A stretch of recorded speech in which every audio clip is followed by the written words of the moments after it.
Hi, my name is Susanna Mills, and I'm the APS Editor-in-Chief. I'm excited to introduce Jeff Stage, the APS Senior Editor, who will be narrating this edition of AP Sneak Peek. Hello, I'm Jeff Stage, Senior Editor at the American Philatelist. I've been on staff at the American Philatelic Society about 5.5 years, starting in May of 2015, taking a gap, and then returning 2 years ago. I'm checking in with you today because Editor-in-Chief Susanna Mills kindly had me take the lead on the January edition of the AP, and we'll talk about that.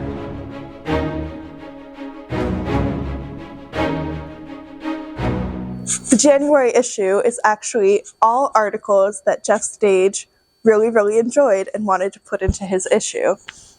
So the common thread is that Jeff liked this. The cover of the January edition is another great creation by APS designer and graphic communication specialist Chad Cowder. He took the essence of our lead story, which is about stamps from Egypt and modern Egyptian kings, and transported modern philately into an ancient secret hall, perhaps of an ancient Egyptian tomb. As you look at the magazine cover, you feel like you're walking into this dusty old tomb for the first time in thousands of years. So Jeff chose as the lead article for this issue, this article about the Egyptian kings. These are the Egyptian monarchy who had a royal stamp collection for a good several decade period. And not only did this article talk about this royal collection, but also a lot of Egypt collecting. We wanted something on the cover that would make people immediately think of Egypt and Egyptian collecting, but not be too tacky, not be like everything else, like the pyramids. So we found a real photo that was taken from inside an Egyptian tomb, and then superimposed several classic Egypt stamps into the tomb in a way that I think looks very natural. Since I was in charge of this issue, I wanted a real mix of articles because that's how I am, very mixy. So first, leading off, we have Yusuf Abul Aynan's article about early stamps of Egypt and his pursuit of items once owned by 20th century kings of Egypt. Two stories are somewhat connected. First, Tony Crumley gives us a fun look at the movement of mail from ancient times to airmail as portrayed, not on stamps, but on old trade cards and a few postcards. These collectible trade cards were mostly meant to help sell cigarettes, but they also tell a story about the movement of mail, so that's very cool for us. By pure coincidence, I wanted to tell the story of a 1936 classic British documentary that I discovered about a year ago by accident on the internet. The film is called Night Mail, and it's incredibly well done, very artistic, and well filmed, and includes a fabulous poem, the same name as the title.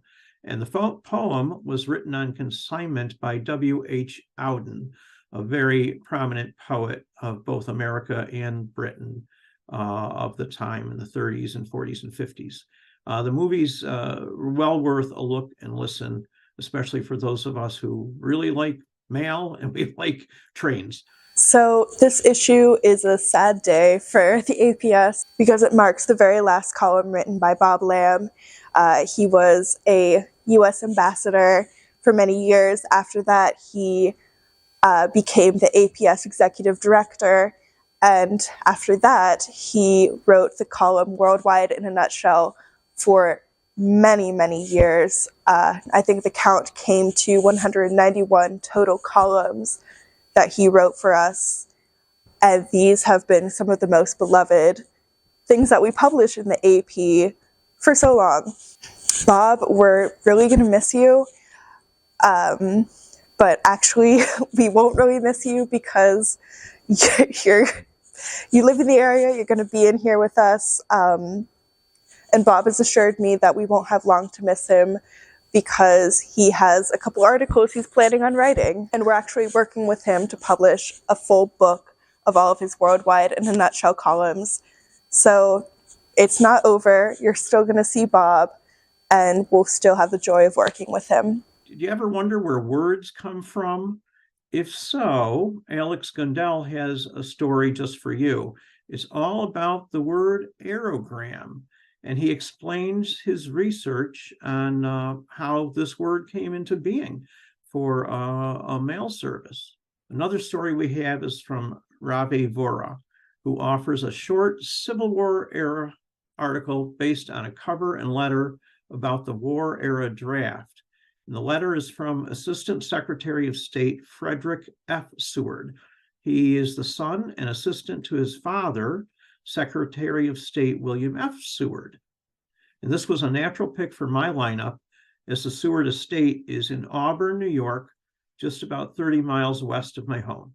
And last, we have a philatelic mystery from Doc Pepper, which comes from all places Bermuda, of course, the center of the mysterious Bermuda Triangle. In this case, though, things appear rather than disappear in this story from Bermuda.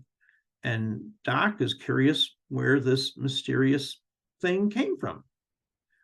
That's what I have to say about our wonderful January edition. I hope you enjoy it. Our fundraising campaign for Stamp Ed has just launched. Already we've been able to raise over $5,000 thanks to your support.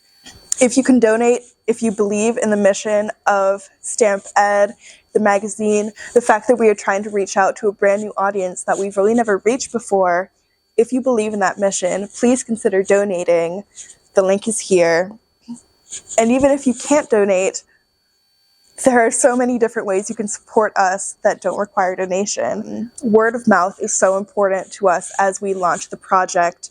We want as many people as possible to know about it. Sign up for the newsletter so they can hear more news about it. Spreading the word, sharing with your friends and family, and making sure that we can reach as many people as possible, even people who may not have previously been interested in stamp collecting. This magazine is also for them. We're so excited to kick the new year off with such an exciting project. I can't wait for you to join us.